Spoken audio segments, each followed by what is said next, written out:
आज हमारा टॉपिक है डेबिट नोट। दोस्तों अभी तक हमने सेल और परचेस किया है। जैसे हमको कुछ सामान चाहिए होता है तो हम क्या करते हैं, किसी सप्लायर के पास से सामान खरीद के लेके आते हैं, ठीक है, जिसको हम परचेस के नाम से जानते हैं। अगर हम किसी कस्टमर को सामान सेल करते हैं, ठीक है, तो उसको हम क्या करते हैं, सेल के नाम से जानते हैं और सेल में एंट्री करते हैं, ठीक है। इसी तरीके से जब हम कुछ सामान बेचे होते हैं या ख़रीदे होते हैं, वो उसको अगर वापस करना पड़ जाता है अपने को, जैसे कुछ डिफेक्टिव पीस निकल जाता है तो उसको वापस करना पड़ जाता है, तो उसको हम क्या बोलेंगे। सबसे पहले जब हम वापस करते हैं ख़रीदा हुआ माल को, जब हम वापस करते हैं तो उसको परचेस रिटर्न के नाम से जानते हैं, या उसको हम बोल सकते हैं कि डेबिट नोट। जब हम एंट्री करते हैं तो उसको डेबिट नोट में करते हैं, यानी ख़रीदा हुआ माल जब वापस करना है तो डेबिट नोट, और बेचा हुआ माल जब वापस हमको मिलता है तो उसको हम क्रेडिट नोट के नाम से जानते हैं। तो जब भी हम बेचा हुआ माल को हम वापस प्राप्त करते हैं, हमें वापस मिल जाता है, कुछ डिफेक्टिव है या हो सकता है एक्सपायरी डेट है, ऐसा कुछ भी रीज़न हो सकता है जिसकी वजह से हमको सामान वापस मिल सकता है, तो उसका एंट्री हम क्रेडिट नोट में करने वाले हैं। एक वाउचर हमको मिल जाता है डेबिट नोट और क्रेडिट नोट का, इस वाउचर पे अपने को एंट्री करना रहता है। आज हम एंट्री करना सीखेंगे डेबिट नोट।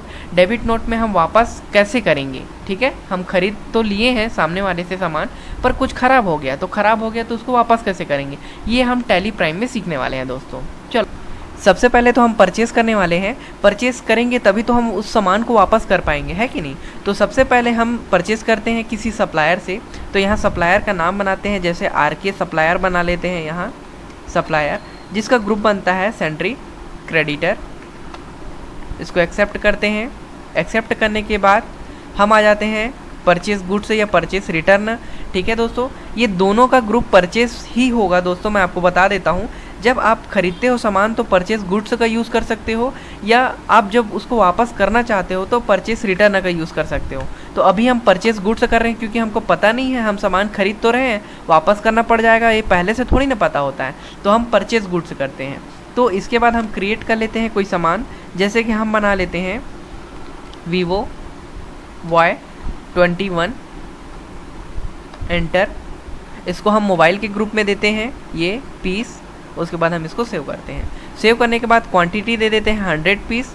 उसके बाद हम प्राइस दे देते हैं 15,000 रुपये और एंटर करते हैं। 15 लाख का हमारा बिल तैयार हो गया। इसके बाद एंटर करते हैं, एंटर GST को नो करते हैं। उसके बाद एक्सेप्ट करते हैं, एंटर करते हुए इसको एक्सेप्ट करते हैं। तो अभी तक फाइनली हम लोग क्या किए हैं, परचेस किए हैं मोबाइल, ठीक है। इसके बाद हम देखते हैं स्टॉक ग्रुप में जाते हैं, स्टॉक समरी में।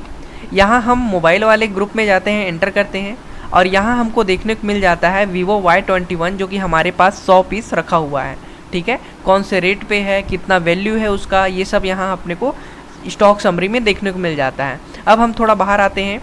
बाहर आने के बाद हमको कुछ दिनों के बाद पता चलता है कि भाई जो सामान हम खरीदे हैं उसमें कुछ डिफेक्टिव पीस आ चुका है। कुछ भी रीज़न हो सकता है जिसकी वजह से हमको उस सामान को वापस करना है।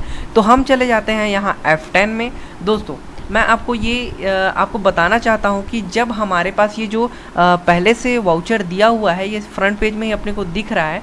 अगर हमको कुछ वाउचर चाहिए जो कि हमको यहाँ दिखाई नहीं दे रहा है, तो उसके लिए अपने पास एक ऑप्शन होता है जिसको हम F10 के नाम से जानते हैं, अदर वाउचर। यानी अपने को जो शो नहीं कर रहा है उसको हमको लेके आना होता है यहाँ, ठीक है। तो हम चले जाते हैं F10 में। F10 में जाने के बाद हम देखते हैं कि यहाँ है क्या हमारा जो वाउचर हमको चाहिए, तो है क्रेडिट नोट और डेबिट नोट है दोस्तों। तो हमको अभी काम है डेबिट नोट में, क्योंकि हम परचेस किए हैं और परचेस किया हुआ सामान जब वापस करना रहता है तो डेबिट नोट का यूज़ करते हैं दोस्तों। यहाँ शो इनएक्टिव लिखा हुआ है। शो इनएक्टिव का मतलब यहाँ जो एक्टिव है वो तो हमको शो कर रहा है, पर इनएक्टिव वाउचर भी होता है। जैसे मैं यहाँ एंटर करता हूँ ना, तो अपने को और बहुत सारा वाउचर देखने को मिल जाता है। ये हम एंटर करते हैं डेबिट नोट में, जिसका शॉर्टकट है Alt F5, यानी हम बाहर से ही यहाँ Alt F5 करते हैं तो हम पहुँच जाते हैं डेबिट नोट में।